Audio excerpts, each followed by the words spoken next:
Hi, I'm Simon Young from Real Results Training, and I'm going to run you through lean eating phase 4 with bands. So these are good options to choose if you don't have available dumbbells or a stability ball. In this phase we're looking at paired exercises. So the first pair we're going to look at is the rotational chop and the mountain climber. Rotational chop, we have a low mounted band, start with a relatively light band. Stand facing the band connection point, shoulders down, brace your abdominals. From here, as we chop, we pivot our back foot. So get used to that pivoting on the back foot motion. Once you've got used to the pivot, you add the step, the lateral lunge component. Control it back, step in. Step, pivot, control, step in. Step, pivot. You're keeping a straight line from tailbone to the crown of the head. You're moving at the shoulders, you're keeping your abs braced, and you are pivoting that back foot. So once again, get in position, lock it tight, step and pivot, control it back, step, pivot, control it back, step back. From there we go to the mountain climb on the stability ball. The aim is to keep the lumbar spine in a neutral position. No stability ball, go with a regular mountain climb on the floor to begin with. Press the palms hard into the floor, get a neutral spine position.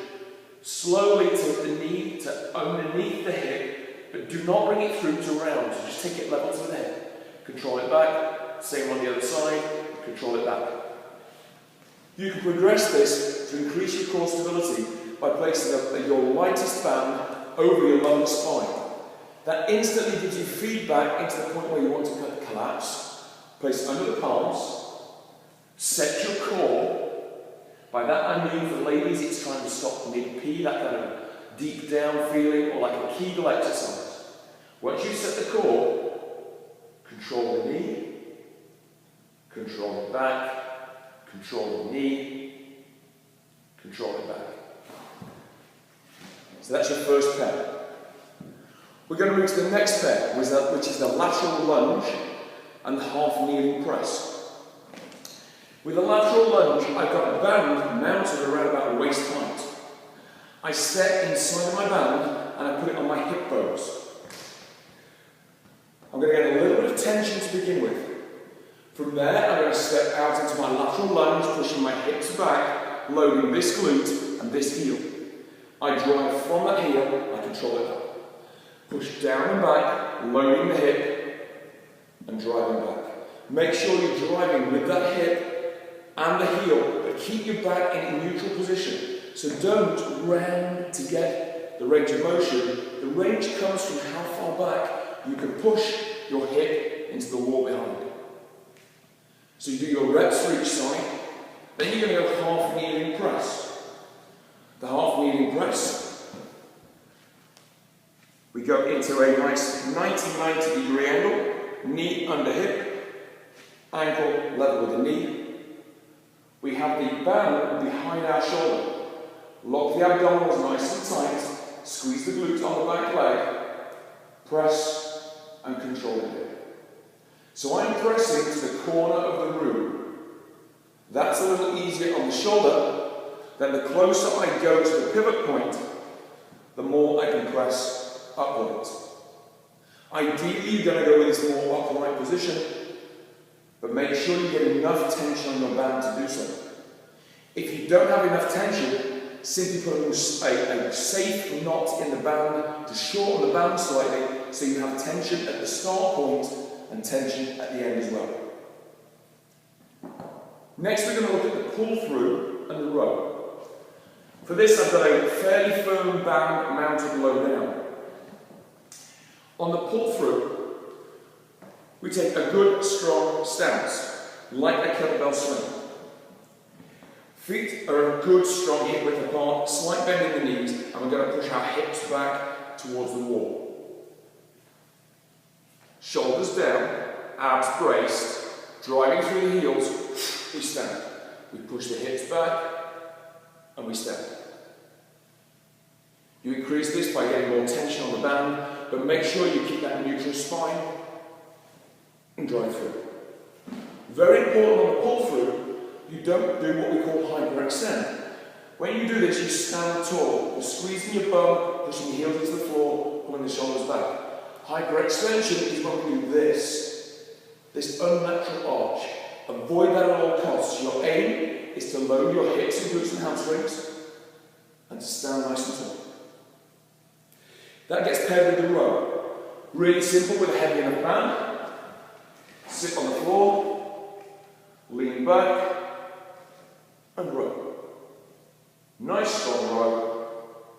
Really work on squeezing those shoulder blades down and back like you're trying to put them into your back pockets. Final group is actually a group of 3. Rear foot elevated split squat, a pull down, and then a squat to triple extension or a jump. Rear foot elevated split squat. For some, it's tricky as a bodyweight exercise on its own without the loading. Make sure you can do the bodyweight version first. So we're going to go with nice 90-degree angle on the heel, the knee, the hip, and the back leg. You're going to push through this front heel and this glute. You're going to drive it nice and strong. You're going to control it down. Drive it nice and strong. Control it down. Make sure you're using this front leg, not the leg that's on the bench. When you can do that with good form, then you add the loading. For bands, we put the band under that front leg and we wrap it high on our shoulders. Try and have a t-shirt on instead of a vest if you can, or a tank because it just cuts into your arms. So you go high up and you pull the band away from your neck. Keep your elbows up nice and high. When you've done that, you get in position, you find there's tension at the top. There's no extra tension at the bottom, you'll feel a big stretch in the front of the thigh, but you've got to really squeeze those leg muscles at the top position. So the rear foot elevated split squat with the band has more work in the top position. From there, band pull down. Make sure this is a strong band. Should be getting pretty strong on the pull downs by now. Go with 1 or 2 bands. Sit down on the floor,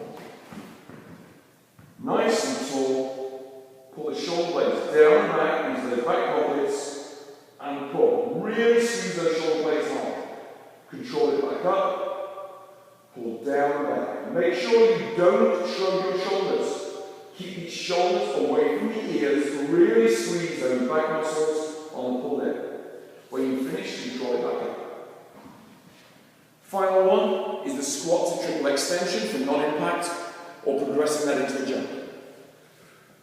Feet go hip width. Push the hips back, sit nice and low, follow through. Coming through onto the toes, drive with the hands. That's the squat triple extension for non-impact. When we go for impact, we're going to get our feet off the floor, but we land softly using our muscles to control the landing so it's nice and quiet.